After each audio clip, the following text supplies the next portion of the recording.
Assalamu alaikum students. In this lecture we discuss about how to calculate Noether symmetry and first integral of y double prime equal to 0.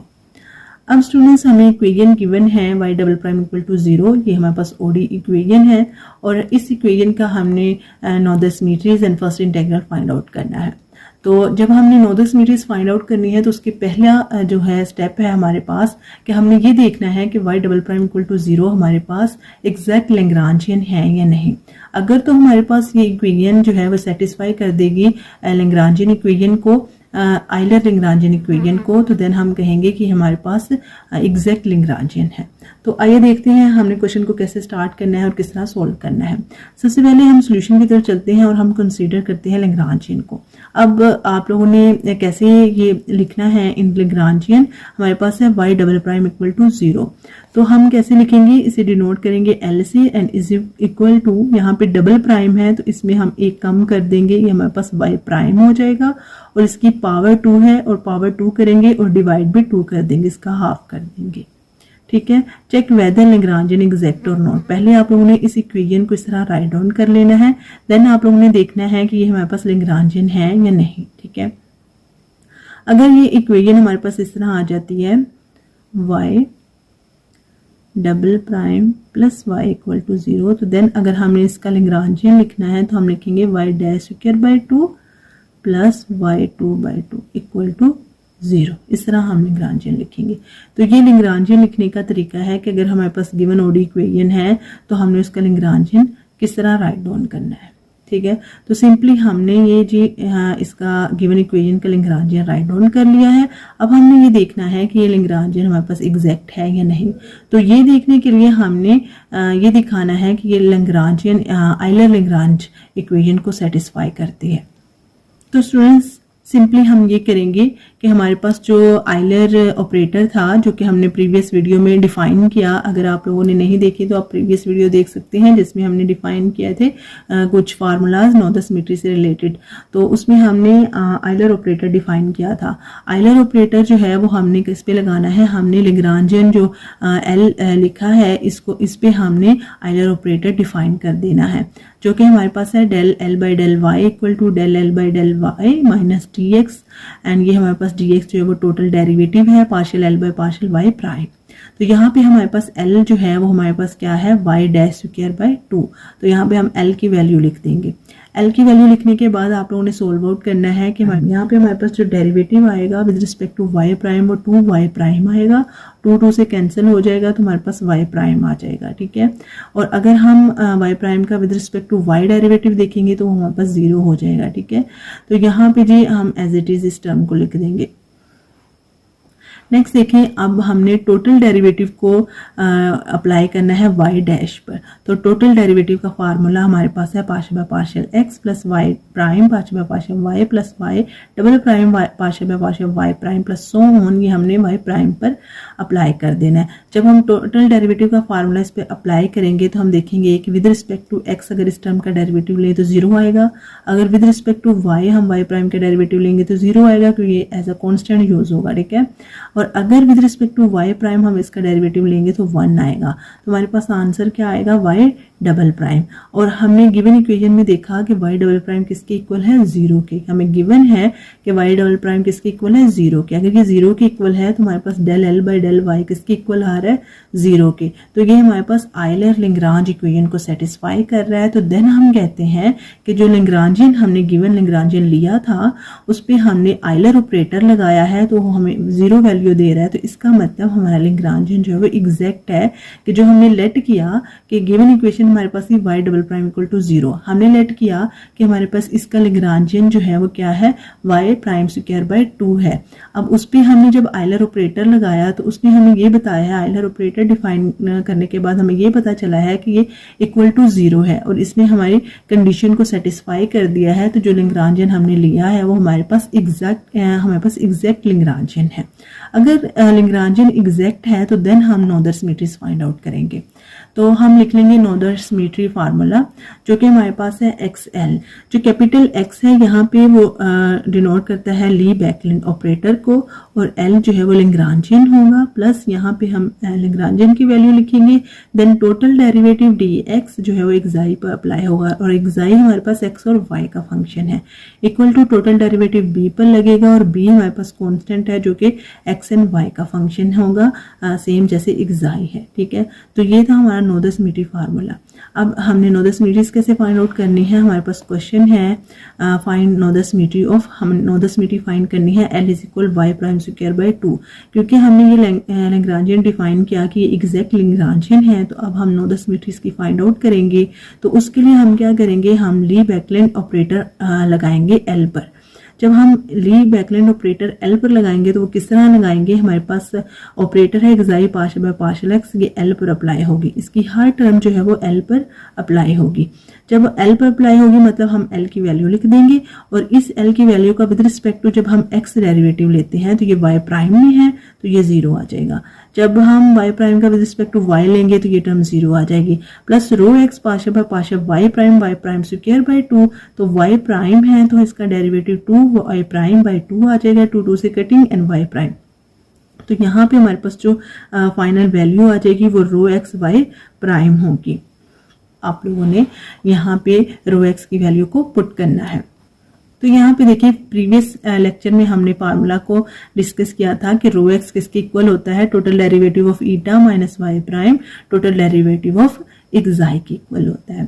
तो मतलब ये हुआ कि हमने ईटा की value पे टोटल डेरिवेटिव का फार्मूला लगाना है, देन हमने टोटल डेरिवेटिव का फार्मूला एक्साई पे लगाना है, और जो वैल्यू आएगी उसे यहाँ पे पुट करना है, तो हमारे पास रो एक्स की वैल्यू आ जाएगी। तो सिंपली हमने क्या कहा कि हमने कहा ईटा जो है वो एक्स वाई का फंक्शन है। ठीक है, उस पे हम टोटल डेरिवेटिव का फार्मूला लगाएंगे। फार्मूला क्या है, partial by partial x plus y prime partial by partial y plus y prime partial by partial y prime plus so on eta x y पे ये हमारे पास फार्मूला अप्लाई होगा। तो हमारे पास पार्शियल बाय पार्शियल एक्स जब इस टर्म पे अप्लाई होगा तो ईटा का डेरिवेटिव आएगा विद रिस्पेक्ट टू एक्स, क्योंकि ईटा में एक्स वेरिएबल है, तो देन हम इसका derivative with respect to x लिख सकते हैं। प्लस जब हम विद रिस्पेक्ट टू वाई इस टर्म का डेरिवेटिव लेंगे तो ईटा वाई आएगा। ठीक है, क्योंकि ईटा का with respect to y derivative आएगा और y prime as it is आएगा। इस टर्म का derivative with respect to y prime जब लेंगे तो वो 0 होगा, क्योंकि y प्राइम इसमें इन्वॉल्व नहीं है। तो देन हमारे पास dx ईटा की वैल्यू ये आ जाएगी, सेम एज इट इज। जब आप टोटल डेरिवेटिव का फार्मूला एक्साई पर अप्लाई करोगे तो 1 by 1 ये टर्म जो है वो इस पे अप्लाई होगी, और इसका जब derivative with respect to x आएगा तो xi x plus y prime xi y, और ये टर्म जो है 0 हो जाएगी। तो स्टूडेंट्स यहाँ पे हमने dx ईटा एंड dx एक्साई की वैल्यू फाइंड आउट कर ली। इन वैल्यूज को जब आप लोगों ने यहाँ पे पुट किया तो आपके पास रो एक्स की जो वैल्यू आती है वो हमारे पास आती है eta x plus y prime eta y minus phi prime xi x minus y prime square xi y. तो फाइनली हमारे पास रो एक्स की वैल्यू ये आती है। आप इसे एज इट इज याद भी कर सकते हैं और इस तरह आप लोग इसकी वैल्यू निकाल सकते हैं, जो कि आप लोगों ने यहाँ पे पुट करनी है। ठीक है, फिर हमने रो एक्स की वैल्यू यहाँ पे पुट की, सेम यहाँ पे देखें एज इट इज आप लोगों ने रो एक्स की वैल्यू पुट की, और ये रो एक्स की वैल्यू आपने वाई प्राइम पर अप्लाई करनी है, क्योंकि वाई प्राइम इससे मल्टीप्लाई हो रहा है। जी स्टूडेंट्स, तो ये हमारे पास था एक्सएल, यानी कि हमने एक्सएल की वैल्यू फाइंड आउट की। ठीक है, उसके बाद हमारा जो नोदा सिमेट्री का फार्मूला है उसमें dx भी यूज हो रहा था, यानी b पे हमने टोटल डेरिवेटिव का फार्मूला लगाना था, जैसे हमने एक्साई और ईटा पर लगाया। सेम एज इट इज आप लोगों ने b पे भी टोटल डेरिवेटिव का फार्मूला लगाना है, तो आपके पास bx plus y prime by आएगा, क्योंकि b भी हमारे पास xy का फंक्शन है। तो इस पे जब टोटल डेरिवेटिव का फार्मूला लगेगा तो जैसे यहाँ पे हमने एक्साई पे लगाया है, ईटा पे लगाया है, यानी ये वैल्यू आई थी हमारे पास, तो सेम एज इट इज हमने जब b पे लगाया टोटल डेरिवेटिव का फार्मूला तो हमारे पास ये वैल्यू आ गई। ठीक है, अब हमने तीनों वैल्यू फाइंड आउट कर ली जो भी हमारे पास नोदा सिमेट्री फार्मूला में यूज हो रही थी। उन वैल्यूज को आप लोगों ने गिवन फार्मूला में पुट कर लेना है। ये हमारे पास एक्सएल की वैल्यू आ गई है, प्लस यहाँ पे लेग्रांजियन मतलब एल की वैल्यू थी Y prime square by 2, and then हमने डी एक्साई की वैल्यू पुट कर दी, total derivative of xi and equal to total derivative of B, ये वैल्यू हमने पुट की। इन वैल्यूज को पुट किया है, देन हमने पुट करने के बाद कंपेयरिंग की coefficient of like power of y dash की पावर की आप लोगों ने कंपेयरिंग कर लेनी है बोथ साइड। ठीक है, सबसे पहले हम कंपेयरिंग करेंगे y प्राइम क्यूब की। तो y प्राइम क्यूब मतलब y प्राइम की 3 पावर। आप लोगों ने यहाँ पे देख लेना y प्राइम की 3 पावर कहाँ पे बन रही है। अगर यहाँ पे y प्राइम की पावर 2 है तो ये इससे मल्टीप्लाई होगा तो y प्राइम की पावर क्यूब बन जाएगी। तो -6y यहाँ पे हम लिख सकते हैं। प्लस आप लोग देखते हैं कि अगर y प्राइम स्क्वायर इससे मल्टीप्लाई हो तो y प्राइम क्यूब बन जाता है। तो हमारे पास 1/2 xi की वैल्यू यहाँ पे आ जाती है। अगर राइट साइड पे देखें तो y प्राइम क्यूब नहीं है तो ये हमारे पास 0 आ जाएगा। तो इस तरह आप लोगों ने कंपेयरिंग कर लेनी है कोफिशिएंट की। करने के बाद आप लोगों ने यहाँ पे इक्वेशन बनाई है -1/2 xi इक्वल टू 0। मीन जब हमने एलसीएम लिया यहाँ पे तो हमारे पास ये टर्म आ गई। उसके बाद xi इक्वल टू 0 हम लिख सकते हैं। तो ये हमारे पास बन गई इक्वेशन 1। यहाँ पे हमने सिस्टम ऑफ इक्वेशन बना लेना है कंपेयरिंग करके कोफिशिएंट की। तो सबसे पहले y प्राइम क्यूब की तो हमारे पास इक्वेशन 1 बन गई। सेम इसी तरह जब आप लोगों ने y प्राइम स्क्वायर की कंपेयरिंग की है तो आपके पास ये वैल्यू बनती है। ठीक है, इसे फर्दर सोल्व करने से आपके पास इक्वेशन नंबर 2 आ जाएगी। ठीक है, इक्वेशन नंबर 2 आ जाएगी। देन आपने y प्राइम की कंपेयरिंग की है कोफिशिएंट की तो आप लोगों ने eta x is equal to b y equation number 3 लिख ली। देन हमने y प्राइम 0 की कंपेयरिंग की तो b x is equal to 0 equation 4, यानी सिस्टम ऑफ इक्वेशन बन गया 4 इक्वेशन का। ठीक है, बाय कंपेयरिंग। देन आप लोगों ने इन इक्वेशन को 1 बाय 1 सोल्व कर लेना है। अब हम इक्वेशन 1 को अगर सोल्व करें तो xi y इक्वल टू 0 मतलब xi का with respect to y derivative है। तो अगर आप बोथ साइड इंटीग्रेशन लोगे तो डेरिवेटिव जो है वो इंटीग्रेशन से कटिंग हो जाएगा तो आपके पास xi की वैल्यू आ जाएगी। तो जब आपने इंटीग्रेशन किया बोथ साइड तो आपके पास आया xi is equal to lambda x। आपने जो इंटेग्रल का कांस्टेंट लिया है वो कौन सा लिया है, लैम्डा x। तो ये आपके पास इक्वेशन नंबर 1 सॉल्व हुई तो xi की वैल्यू आ गई। इक्वेशन नंबर 2 ली है तो वहां पे हमारे पास xi x की वैल्यू नहीं थी तो वो हमारे पास कहां से आएगी। आप लोगों ने इस xi की वैल्यू का with respect to x derivative लेना है तो आपके पास वैल्यू आ जाएगी xi x की, क्योंकि यहाँ पे xi x का मतलब है xi का with respect to x derivative. तो xi की ये वैल्यू है, इसका derivative with respect to x लेंगे तो वो वैल्यू आप लोग यहाँ पे पुट कर दोगे। तो अगर इसका derivative with respect to x लें तो लैम्डा डैश ऑफ x आ जाएगा, तो वो आप लोग यहाँ पे पुट कर दोगे। ठीक है, देन आपके पास इक्वेशन बनती है eta y equal to 1/2 lambda dash of x। यहाँ पे आप लोगों ने इंटीग्रेशन करनी है बोथ साइड ताकि आप ईटा की वैल्यू निकाल सको। तो इंटीग्रेशन करनी है विद रिस्पेक्ट टू y। अगर आप with respect to y integration करेंगे तो y जो है वो इंटेग्रल से खत्म हो जाएगा, ईटा आ जाएगा इक्वल टू 1/2। यहाँ पे लैम्डा डैश ऑफ x ये एज अ कॉन्स्टेंट यूज होंगे और इंटेग्रल ऑफ 1 क्या आ जाएगा, y प्लस जो इंटेग्रल कांस्टेंट है वो बीटा x आएगा यहाँ पे, क्योंकि with respect to y integration है तो अदर वेरिएबल x आएगा तो यहाँ पे बीटा x कांस्टेंट आ जाएगा। ठीक है, तो यहाँ पे हमने इक्वेशन नंबर 1 और 2 से xi और ईटा की वैल्यू फाइंड आउट की। अब हम इक्वेशन नंबर 3 सोल्व करेंगे। इक्वेशन नंबर 3 में हमारे पास ईटा x की वैल्यू जो है वो हम फाइंड कर सकते हैं यहाँ से, यानी हम ईटा का with respect to x derivative लेंगे, जो आंसर आएगा उसे यहाँ पे पुट कर देंगे। तो हमने यही काम यहाँ पे किया है, ईटा का with respect to x derivative लिया तो हमारे पास आंसर आया 1/2 y eta lambda double prime into x plus beta prime plus beta prime into x is equal to b y. अब हमने यहाँ से b की वैल्यू फाइंड आउट करनी है। तो b की वैल्यू फाइंड करने के लिए हमें इंटेग्रल लेना है both side with respect to y। With respect to y integral लेंगे तो हमारे पास आएगा y की पावर 2/2, क्योंकि विद रिस्पेक्ट टू y ले रहे हैं तो y पे इंटेग्रल अप्लाई होगा तो यहाँ पे हमारे पास y 2/2 आ जाएगा। ठीक है, इसके साथ मल्टीप्लाई हो गया 1/4 y2 lambda double prime x plus y, क्योंकि यहाँ पे हमारे पास बीटा प्राइम इंटू एक्स है तो integral with respect to y, integral with respect to y हमारे पास y beta prime x plus हमारे पास जो इंटेग्रल कांस्टेंट यूज होगा वो गैमा x होगा इक्वल टू b। तो ये हमारे पास b की वैल्यू आ जाएगी। ठीक है, तो जी स्टूडेंट हमने यहाँ पे xi ईटा एंड b की वैल्यू फाइंड आउट कर ली है इक्वेशन 1, 2 एंड 3 से। अब इन इक्वेशन में lambda x, beta x, gamma x जो यूज हो रहे हैं इनकी वैल्यूज को आप लोगों ने फाइंड आउट करना है, यहाँ पे पुट करना है। ठीक है, तो नेक्स्ट हमारा क्या स्टेप आएगा कि हमने जो लैम्डा x, बीटा x और गैमा x कांस्टेंट लिए हैं यहाँ पे, वो उन कांस्टेंट्स की वैल्यूज को फाइंड आउट करना है।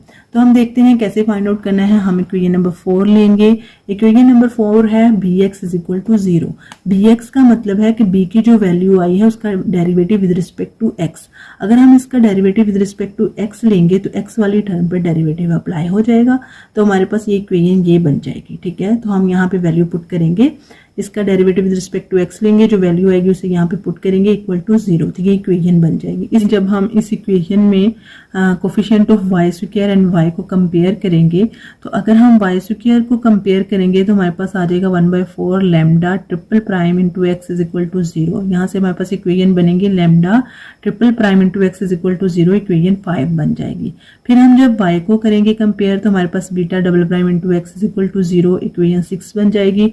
एंड अगर हम y की पावर 0 को कंपेयर करें तो gamma prime into x is equal to 0, हमारे पास इक्वेशन नंबर 7 बन जाएगी। और ये जो हमारे पास इक्वेशन नंबर 5, 6, 7 आएंगी, इन इक्वेशंस को फर्दर सॉल्व करके हम किसकी वैल्यू फाइंड आउट करेंगे, gamma x, beta x and alpha x की वैल्यूज को फाइंड आउट कर लेंगे। जी स्टूडेंट्स, तो देखें कि हमने कैसे इक्वेशन को सोल्व करना है। इक्वेशन नंबर 5 अगर हम लिखें तो ये हमारे पास है इक्वेशन नंबर 5 जो है lambda triple prime into x is equal to 0। Lambda अगर हम इसकी इंटीग्रेशन करें both side with respect to x, तो हमारे पास lambda double prime into x is equal to c1 constant आएगा, क्योंकि इसमें एक ही वेरिएबल इन्वॉल्व है, तो हमारे पास जो कॉन्स्टेंट है वो c1 आएगा। नेक्स्ट हम अगेन इसकी इंटीग्रेशन करेंगे विद रिस्पेक्ट टू एक्स, तो हमारे पास lambda dash into x is equal to X c1 plus c2 आ जाएगा। And again third time integration करेंगे विद रिस्पेक्ट टू एक्स, हमारे पास आएगा lambda X is equal to X square over 2c1 plus X c2 plus c3। ठीक है, यहाँ पे हमने सिंपल इंटीग्रेशन की है, यहाँ पे पावर रूल यूज हुआ है, एक्स स्क्वायर बाई 2 आ गया है, c1 साथ एज इट इज आ जाएगा, प्लस अगर c2 की इंटीग्रेशन करें तो c2 कांस्टेंट है और इंटीग्रल ऑफ 1 जो है with respect to X X आ जाएगा, प्लस c3। तो इस तरह हमने इंटीग्रेशन की, तो ये हमारे पास लैम्डा एक्स की वैल्यू आ गई है। अब हमने इक्वेशन नंबर 6 से जो है नेक्स्ट बीटा एक्स की वैल्यू फाइंड आउट करनी है। इक्वेशन नंबर 6 है beta double prime into x is equal to 0, तो 2 टाइम इंटीग्रेशन करेंगे विद रिस्पेक्ट टू एक्स, तो बीटा एक्स की वैल्यू आ जाएगी। अब यहाँ पे हमने कांस्टेंट c1, c2, c3 लिया है, तो यहाँ पे कांस्टेंट c4 एंड c5 ले लेंगे। इक्वेशन नंबर 7 लेंगे, gamma prime into x is equal to 0, तो इसकी 1 टाइम इंटीग्रेशन होगी क्योंकि एक ही डेरिवेटिव है। ठीक है, तो 1 टाइम इंटीग्रेशन होगी तो गैमा एक्स की वैल्यू c6 आ जाएगी। यहाँ पे 4 एंड 5 थे, तो नेक्स्ट हमने c6 कांस्टेंट यूज कर लिया। अब जब हमारे पास alpha X, beta x and gamma X की वैल्यूज आ गई हैं, तो इन वैल्यूज को आप एक्साई की वैल्यू में पुट कर देंगे। एक्साई में यूज हो रहा था लैम्डा एक्स, एक्साई में यूज हो रहा है लैम्डा एक्स, तो यहाँ पे लैम्डा एक्स की वैल्यू आ जाएगी। ईटा में यूज हो रहा है बीटा एक्स, तो बीटा एक्स की वैल्यू आ जाएगी। नेक्स्ट बी में यूज हो रहा है गैमा एक्स, तो गैमा एक्स की वैल्यू हम पुट कर देंगे। तो यहाँ पे सिंपल हमने वैल्यूज को पुट किया। यहाँ पे एक्साई में हमने लैम्डा एक्स की वैल्यू को पुट कर दिया, जो कि यहाँ पे हमारे पास ये लैम्डा एक्स की वैल्यू है, इसको हमने यहाँ पे पुट कर दिया। ठीक है, तो हमारे पास एक्साई की ये वैल्यू बन जाएगी। नेक्स्ट अगर ईटा की हमारे पास ये टर्म है कि 1/2 वाई लैम्डा डैश एक्स है प्लस बीटा एक्स है, तो हमारे पास जो लैम्डा डैश एक्स है वो कैसे आएगा कि आप लोग लैम्डा एक्स का डेरिवेटिव लोगे with respect to x again. जब आप डेरिवेटिव लोगे तो आपके पास आ जाएगी ये वाली टर्म, ये टर्म आ जाएगी। इस टर्म को आप लोगों ने यहाँ पे पुट करना है, लैम्डा डैश इंटू एक्स की जगह यहाँ पे पुट किया, प्लस बीटा एक्स की टर्म को यहाँ पे पुट किया एंड फर्दर सोल्व किया। बल्कि सोल्व तो होना ही नहीं है, यहाँ पे ये कॉन्स्टेंट्स आ गए हैं, तो ये हमारे पास ईटा की वैल्यू आ गई है। ठीक है, ईटा वैल्यू आ गई है। अगर हम बी की देखें तो बी में हमारे पास lambda double prime into X use हो रहा है, तो आप लोगों ने सिंपल क्या करना है, लैम्डा जो एक्स है इसकी डबल प्राइम से अगर with respect to double prime आप लोगों ने इसका डेरिवेटिव लेना है, तो आपके पास ये टर्म आएगी। ठीक है, c1, तो ये वैल्यू आप लोगों ने यहाँ पे पुट कर देनी है, प्लस वाई यहाँ पे देखें, यहाँ पे आप लोगों ने ये वैल्यू पुट कर देनी है, प्लस वाई c4, यहाँ पे बी प्राइम इंटू एक्स, यानी कि जो आपके पास बीटा एक्स की वैल्यू थी, इसका आप लोगों ने डेरिवेटिव लेना है विद रिस्पेक्ट टू एक्स, तो आपके पास जो आंसर आएगा वो आएगा c4, तो वो आप लोगों ने यहाँ पे पुट कर दिया। प्लस आपके पास गैमा इंटू एक्स की वैल्यू c6 है, तो वो पुट कर दी, तो आपके पास b की ये वैल्यू आ गई है। तो आप लोगों ने क्या फाइंड किया है, एक्साई, ईटा एंड b की वैल्यू फाइंड आउट कर ली है। फाइनली ये हमारे फाइनल वैल्यूज होंगी। ठीक है, नेक्स्ट आप लोगों ने क्या करना है, आप लोगों ने नोदर सिमेट्रीज फाइंड आउट करनी है। वो कैसे फाइंड आउट करनी है नेक्स्ट वो देखते हैं। Students know the symmetry of operator हमारा क्या होगा, x is equal to xi partial by partial x plus eta partial by partial y। क्योंकि हम ओडी इक्वेशन के लिए फाइंड आउट कर रहे हैं तो हमारे पास ये ऑपरेटर यूज होगा। अब हमने इस ऑपरेटर में के लिए नो द सिमेट्री कैसे फाइंड आउट करनी है, हमने C1 को 1 रखना है और रेस्ट 0, बाकी सारी टर्म को 0 कर देना है। तो आपके पास एक्साई की वैल्यू x स्क्वायर बाय 2 आएगी, ईटा की वैल्यू xy बाय 2 आएगी और b की वैल्यू y स्क्वायर बाय 4 आ जाएगी। जी स्टूडेंट्स, तो यहाँ पे देखिए अगर आप c की वैल्यू 1 रखते हो, बाकी सारी टर्म 0 कर देते हो, तो आपके पास एक्साई की वैल्यू x स्क्वायर बाय 2 आती है। ईटा में अगर आप C1 की वैल्यू 1 रखते हो और बाकी सारी टर्म 0 कर देते हो, तो आपके पास ये वैल्यू आती है xy ओवर 2, ये आपके पास ईटा की वैल्यू आती है। बी में अगर देख लें आप C1 को 1 रखेंगे, बाकी टर्म 0 कर देंगे, तो आपके पास y स्क्वायर बाय 4 टर्म आएगी बी की वैल्यू। तो इस तरह आप लोगों ने सारी वैल्यूज को फाइंड आउट करके फिक्स ऑपरेटर में पुट कर देना। तो यहाँ पे कांस्टेंट कितने यूज हो रहे हैं, 1 2 3 5 एंड 6 तक हमारे पास 6 कांस्टेंट यूज हो रहे हैं इनमें। तो हमारे पास 6 नो द सिमेट्रीज आएंगी। तो सिंपल स्टूडेंट्स हमने क्या किया है, C1 को 1 रखा एंड रेस्ट 0, तो हमारे पास एक्साई ईटा एंड बी की वैल्यू आ गई। एक्साई और ईटा की वैल्यू को आप लोगों ने यहाँ पे पुट कर देना, जो हमारे पास ऑपरेटर है इसमें एक्साई और ईटा की वैल्यू पुट कर देनी है। तो आपके पास x1 की वैल्यू जो है वो आ जानी है x square by 2 partial by partial x plus xy by 2 partial by partial y। इसी तरह सोन आप लोगों ने C2 को 1 रखना है, बाकी सारी टर्म को 0 करना है, तो आपके पास एक्साई ईटा एंड बी की वैल्यू आनी है और उसे आप लोगों ने फिक्स ऑपरेटर में पुट कर देना है। तो इस तरह आप लोगों ने 6 know the symmetries find out कर लेनी है given ODE equation y double prime equal to 0 के लिए, क्योंकि यहाँ पे हमारे पास 6 कांस्टेंट यूज हो रहे थे।